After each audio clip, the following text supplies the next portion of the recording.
ڕۆژ لە دوای ڕۆژ نرخی نەوت دابەزینی زیاتر بەخۆیەوە دەبینێت بە شێوەیەک کە لە ئێستادا نرخی نەوت بە کەمتر لە $30 لە بازاری نێودەوڵەتیدا دەفرۆشرێت و وا چاوەڕوان دەکرێت نرخی نەوت زیاتریش دابەزێت.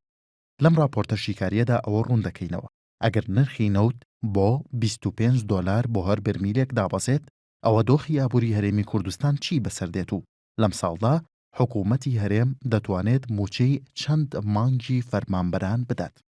حکوومەتی هەرێمی کوردستان لە ئێستادا ڕۆژانە نزیکەی 600,000 بەرمیل نەوت هەناردەی دەرەوە دەکات و لە فرۆشتنی هەر بەرمیلێکی نەوتدا لە کۆی $25 تەنها $10 بۆ حکوومەتی هەرێمی کوردستان دەبێت و $15 بۆ کۆمپانیاکانی بەرهەمهێنان و هەناردەکردن دەبێت.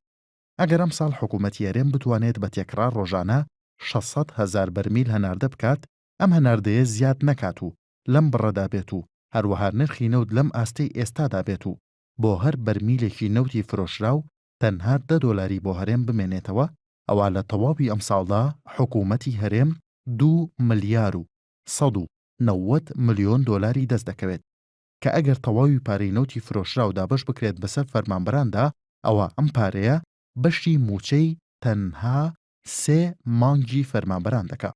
چونکە حکوومەتی هەرێمی کوردستان مانگانە پێویستی بە نزیکەی $700 ملیۆن هەیە بۆ موچەی مانگانەی فەرمانبەران. خۆ ئەگەر حکوومەتی هەرێمی کوردستان ڕێژەی لە 80% پارەی فرۆشراوی نەوت دابەش بکا بەسەر فەرمانبەراندا ئەوە ئەو پارەی نەوتەی کە بە ساڵێک دەستی دەکەوێ تەنها بەشی نزیکەی 2 مانگ موچەی فەرمانبەران دەکات. بەڵام کێشەکە تەنها ئەمە نییە، چونکە بەپێی هەندێک بۆ دواداچوونی ئابووری ناسانی ئەمریکی و هەروەها راپۆرتی سەنتەرەکانی لێکۆڵینەوەی ئابووری لەم ساڵدا پێشبینی دەکرێت نرخی 1 بەرمیل نەوت بگاتە $10 بۆ $15. بەپێی پێشبینی ئەو سەنتەرانە دۆخی ئابووری ئەم ساڵی عێراق هاوشێوەی ساڵی 1929 ئەمریکا دەبێت کە بە ساڵی داڕمانی ئابووری ناسراوە و پێدەچێت ئەم ساڵیش نەک لە هەرێم بەڵکو لە هەموو عێراق ساڵی داڕمانی ئابووری بێت. ئەگەر پێشبینیەکان ڕوو بدەن و نرخی نەوت بەو شێوەیە دابەزین بەخۆیەوە ببینێت ئەوە بە هیچ شێوەیەک حکوومەتی هەرێم ناتوانێت موچەی فەرمانبەران لەم ساڵدا بدات. بۆ پێی لەو نرخەی نەوتدا حکوومەتی هەرێم ناتوانێت نەوت هەناردە بکە، چونکە 1 بەرمیل نەوتی هەرێم نزیکەی $18 تێدەچێت تا دەفرۆشرێ.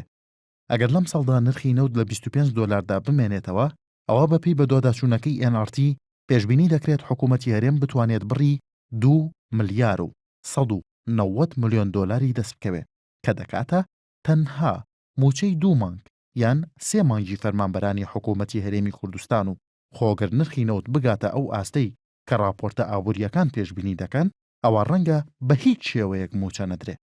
ئەمەش لە کاتێکدایە کە حکوومەتی هەرێم هێشتا موچەی 4 مانگی ساڵی 2015 فەرمانبەران قەرزدارە و نزیکەی 2 مانگ تێدەپەڕێت بەسەر دووهامین دابشکردنی موچە لەلایەن حکوومەتەوە.